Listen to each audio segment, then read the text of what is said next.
Haiti, or Saint Domingue as it was called, was once referred to as La Perle des Antilles, the Pearl of the Antilles, because of its natural beauty.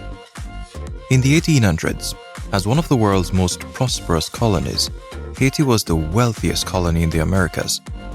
But most of what you hear about Haiti in the news media today is mostly negative. All too often, we hear only of foreign interventions, poverty, political turmoil, natural disasters, and the general struggles the country is suffering from.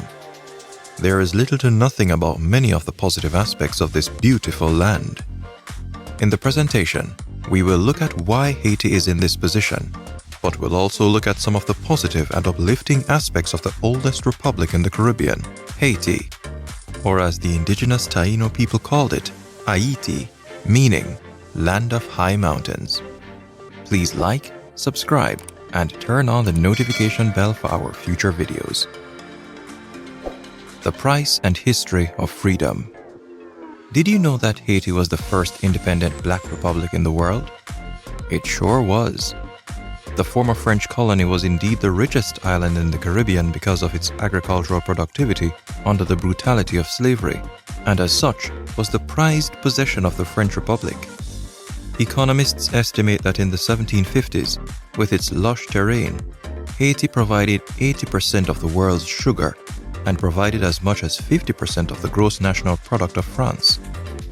The French imported sugar, coffee, cocoa, tobacco, cotton, rum, molasses, timber, the dye indigo, and other exotic products. Unsurprisingly, slaves of the richest Caribbean island fought back against the brutal slavery regime, spurred by the likes of Dutty Boukman and the famous Franco Macandal, a one-armed slave who inspired others to overthrow their oppressors. The slave rebellions began in the 1790s and caused fierce battles and much bloodshed. This led to all-out conflict between Napoleon Bonaparte's French forces, considered at the time to be an unstoppable army in Europe. So what chances did the less coordinated but passionate slaves of the Haitian plantations stand against this mighty French army? But with their live free or die attitude, their desperation and deep desire to fight for freedom won them victory by defeating the French forces at the Battle of Vertières at the end of 1803. The French were driven from this land of Haiti by an indefatigable army of slaves and soldiers, led in large part by legendary leader Toussaint Louverture. A year later, in 1804, Haiti had become a fully independent sovereign state, 150 years before any other Caribbean country, and many decades before many French, Spanish, and English colonies. Once the wealthiest colony in the Americas, Haiti is now the Western Hemisphere's poorest country, with more than half of its population living below the World Bank's poverty line. The reason Haiti's path to development seems excruciatingly slow is complex, but we will give a brief overview. The financial demise of Haiti started in 1825, more than 2 decades after independence. The King of France, Charles X, sent warships with over 500 cannons to the capital, Port-au-Prince, and forced Haiti to agree to pay no less than 150 million French francs to France. Adjusted for inflation is about $22 billion, which was more than 10 times Haiti's annual budget at the time. But this was in exchange for the country's recognition of its sovereignty as an independent nation, plus repayment for so-called lost to former French colonists for their so-called lost revenue from the slavery that they imposed upon them.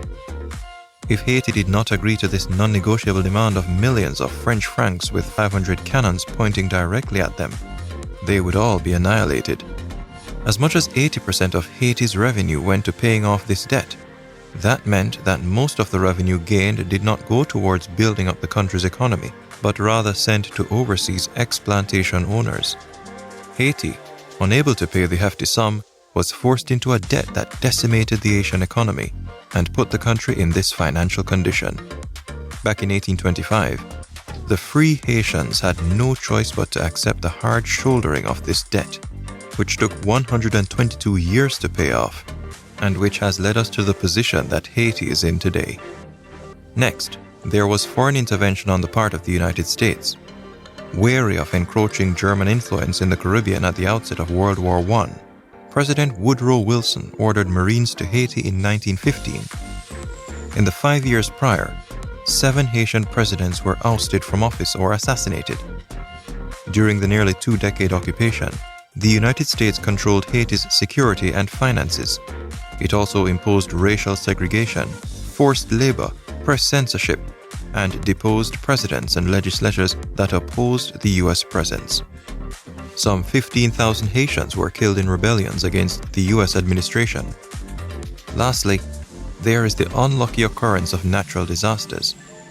Located on a geological fault line in a region prone to severe storms, Haiti suffers more natural disasters than most Caribbean nations.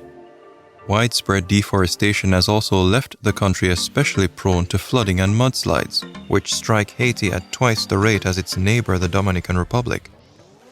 These effects are compounded by a lack of city planning, substandard infrastructure and housing, large coastal populations, and widespread dependence on subsistence farming.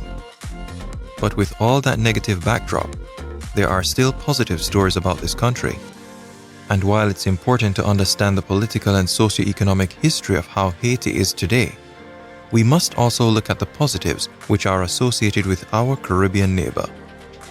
According to the former Haitian president, Jean-Bertrand, the spirit of Ubuntu that once led Haiti to emerge as the first independent black nation in 1804 helped Venezuela, Colombia, and Ecuador attain liberty and inspired our forefathers to shed their blood for the United States independence, cannot die. Today, this spirit of solidarity must and will empower all of us to rebuild Haiti. The natural beauty of Haiti. Millions of tourists flock to other Caribbean countries every year to soak up the sun on beautiful beaches. In fact, the most visited Caribbean destination is the Dominican Republic, the sister country which Haiti shares the same island Hispaniola with. As one can therefore imagine, Haiti shares the same natural beauty and unique features as the Dominican Republic. For example, Abaca Bay, located on J-irie, southwest of the mainland, was voted by CNN as one of the world's best beaches. Incredible seascapes can also be found in the former pirate hotbed of Tortuga, as well as in Jacmel. Haiti has over 1,000 miles of stunning coastline to explore, the second longest coastline in the Caribbean behind Cuba, much of which is untouched and underdeveloped compared to the heavily manicured resorts of other Caribbean destinations. Those who are willing to forego a few amenities and get off the beaten path will have a great chance to enjoy the increasingly hard-to-find pleasures of a tranquil, empty stretch of beach on this planet. There are many notable Haitians. Haitians and persons of Haitian descent have had a positive impact on the country and the world in their own individual ways. From artists to politicians, sports stars to musicians, famous Haitians have and continue to make their mark on the global scale. Artists like Wyclef Jean and Jerry Duplessis have left their mark on hip-hop music and popular culture by infusing sounds of the Caribbean nation into American music. Wyclef Jean, who was born in Haiti, was the founder and leader of the renowned hip-hop trio, the Fugees, with his cousin, Pra Mikel, and the esteemed Lauryn Hill. His musical talent led him to be a Grammy Award-winning singer and actor, and has been a vocal activist for the Haitian people. There is also the great revolutionary poet, Paul Larac, considered to be one of the greatest poets of the 20th and early 21st centuries. Paul Larac is praised for uniting beautiful and surrealist lyric poetry with political consciousness to changer la vie, or change life. For him, poetry was a fighting weapon on behalf of people struggling against class exploitation, foreign domination, and cultural alienation. Resilience like no other. The Haitian people are nothing if not resilient. They are survivors after suffering from the gamut of natural disasters on a level that is unprecedented. These frequent natural disasters the country experiences do not make things easy. Everyone remembers the devastating earthquake of 2010, but that's just one of the many disasters the country had to endure in recent times. There was the deadly Hurricane Jean, which struck the island back in 2004. The storms of 2008, which was the most destructive Atlantic hurricane season since the 1990s, causing over 1,000 deaths and nearly $50 billion in damage. And most recently, the 2021 7.2 magnitude earthquake which struck the southwest of Haiti. The most recent earthquake left behind significant damage, with an estimated 2,200 plus having unfortunately died and over 12,000 left injured. It was the strongest earthquake to strike Haiti since 1842. Amid all that gloomy news, the Haitian people are still standing strong and have been making slow progress after all the trials and tribulations. Infrastructure is still slowly being rebuilt thanks to the support of international organizations and the tenacity of local Haitians. Electrification has been constantly growing, reaching nearly 70% in urban areas, and more children are getting access to education. Through it all, the Haitian people endure, rebuild, and find a way to carry on with life. That is the spirit that will bring about the resurgence of the Pearl of the Antilles. The rich Haitian culture. The Caribbean island of Haiti, due to its one-of-a-kind history, has formed a unique and vivid culture. Its identity and culture is a blend of Taino, indigenous, African and European traditions stemming from the French colonization of Saint-Domingue and the slave practices which brought many of Haiti's ancestors to its shores. The Haitian people of today reflect the unique nuances of this history in their approach to faith, family, art, and everyday life. For example, dance is a part of the Haitian way of life, and the music of Haiti draws upon Caribbean, French, African, and Spanish influences. You can experience this merger of dance and music at Carnival, one of Haiti's most celebrated festivals. Haiti's Defile Carnaval is the Haitian Creole name of the main annual Mardi Gras Carnival held in Port-au-Prince. The main parade is known as the Caimarne, and there you can see vibrant colors and parades through the main city to the sounds of rah-rah played by bands. One would be remiss if they did not mention the unique folklore and mythology founded on the island. Haitian folklore is deeply integrated into the culture of the island and has made its way out into the wider world. These folktales often center around mischievous characters or ways to appease the loa, or spirits, and are the origins and basis for the religion of voodoo, which has come to be known globally.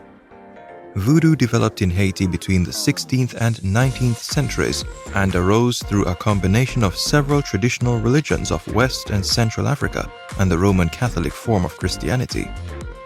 Voodoo has been co-opted into popular culture so much that everyone has at least heard about it. The other side of Haiti. While Haiti has experienced its fair share of tragedies, including various natural disasters, its people remain resilient, and the country has much to be proud of. From its rich history and successful rebellion to its natural beauty and culture, Haiti's grace, strength, and experiences show there is something we could all learn from. According to Michael Arden, Haiti is a proud nation, rich in heritage and spirituality. How they have been able to not only survive but thrive is a testament to how Haitian people have come together to rebuild, create new families, and care for one another. Please share your thoughts below on what you think of the content of the video and suggest topics you would like to see us cover. If you find the information in this video useful, we would greatly appreciate it if you would give this video a like, subscribe, share our channel with others, and turn on the notification bell for our next video as we explore the rich Caribbean culture together. Click on this video to discover more of the majesty of the Caribbean. This is J-irie Caribbean.